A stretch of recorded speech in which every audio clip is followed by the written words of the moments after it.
আর্থিক অনটন বা কোনো বাধা বিপত্তি আটকাতে পারে না শিল্পীর নিপুণতাকে। শিল্পীর প্রতিভা একদিন বিকশিত হবেই।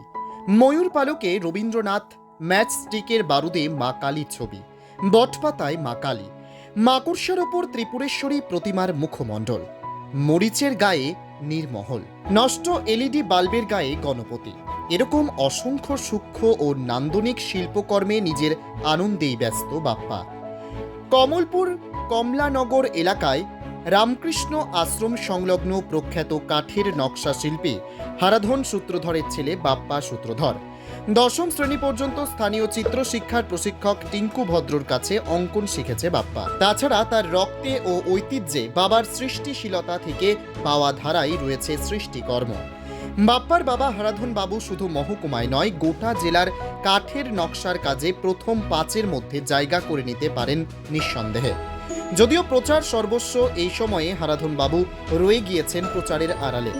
সেই সুবিশাল সৃষ্টিকর্মের ও সৃষ্টি সুখের ধারায় সাবলীলভাবে নিজের প্রতিভার স্ফুরণে নিত্য নতুন এবং উদ্ভাবনী সৃষ্টিকর্ম তৈরি করে চলেছে বাপ্পা। তার শৈল্পিক ছোঁয়ায় ফেলে দেওয়া বা কাজে না আসা জিনিস, বোতলের মুখ, পাথরের টুকরো, মাটির প্রসাদের থালি, মাটির সরা, বটপাতা, তেজপাতা, এইসবের মধ্যে তৈরি করে ফেলে রবীন্দ্রনাথ ঠাকুর, গণপতি, মা কালীর ছবি। এইসব বিভিন্ন কিছুতে হয়ে উঠেছে দুর্দান্ত সৃষ্টি। এই সৃষ্টি ঘরে সাজিয়ে রাখলে বা অফিস বা প্রতিষ্ঠানে ব্যবহার করলে বহু গুণ বাড়বে নান্দনিক আবহ। কিন্তু এখানেও প্রচারের অভাবে লোকচক্ষুর আড়ালে থেকে যাচ্ছে বাপ্পা ও তার মহান সৃষ্টি। এ বিষয়ে বাপ্পা জানালো, আগামী দিনে অঙ্কন শিক্ষার মাধ্যমে নিজের কৌশল অন্যদের মধ্যে সম্প্রসারিত করতে চায় সে। এগিয়ে আসবে কি সমাজ ও প্রশাসন? Bureau report, news on time. আমার নাম বাপ্পা সূত্রধর। আমার বাড়ি কমলানগর রামকৃষ্ণ আশ্রমের পাশে। আমার বাবার নাম হারাধন সূত্রধর। আমার বাবা একজন কাঠমিস্ত্রি, নকশার কাজ করে। আমি ক্লাস 10 অবধি আমাদের টিঙ্কু স্যারের কাছে আর্ট শিখছিলাম। তো তারপর আমার বিভিন্ন ধরনের ফেলনা জিনিস, যেমন যেগুলি ফেলে দেয় তার উপর, বা বিভিন্ন ধরনের নতুন নতুন কিছু করার ইচ্ছা করছিল।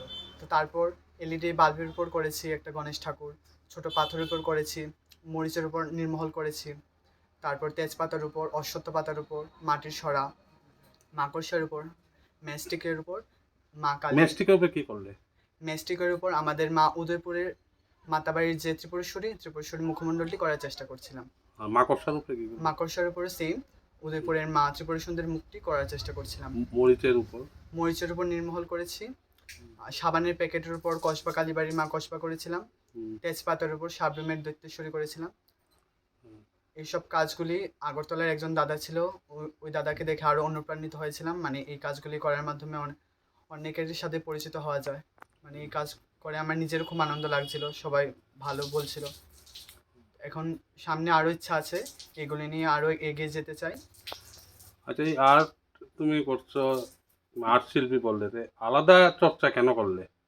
আলাদা চর্চা যেমন অনেক জিনিস ফেলে দেয়, মানে এগুলি হয়তো সবার দৃষ্টিতে এগুলি মানে ফেলনা লাগে না, কিন্তু যারা সৃজনশীল হয় এই দৃষ্টি, মানে তাদের সৃজনশীল দৃষ্টি এগুলিকে ফুটিয়ে তোলে। তো আমারও সেম, মানে বিভিন্ন জিনিস যেগুলি ফেলে দেয় এগুলিকে ফুটিয়ে ঘরের মধ্যে সাজিয়ে রাখতে আনন্দ পেতাম।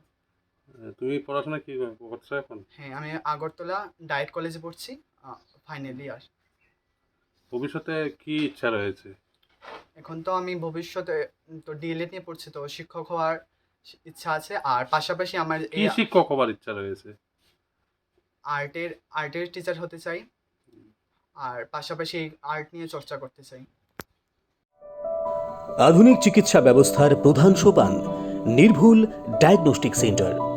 বিশালগড়ে এই প্রথমবারের মতো ইকোকার্ডিওগ্রাফি, তারই সাথে ultrasonography, digital x-ray, dental x-ray এবং সব ধরনের রক্ত পরীক্ষা, তাও আবার একই ছাদের তলায়। শুধু তাই নয়, রাজ্য ও দেশের প্রখ্যাত বিশেষজ্ঞ চিকিৎসকদের সমাহারে এক উন্নত doctors chamber. Suraksha diagnostic centre, opposite of new town hall, near Bishalgarh sub division hospital, Bishalgarh, Sepahijala, Tripura.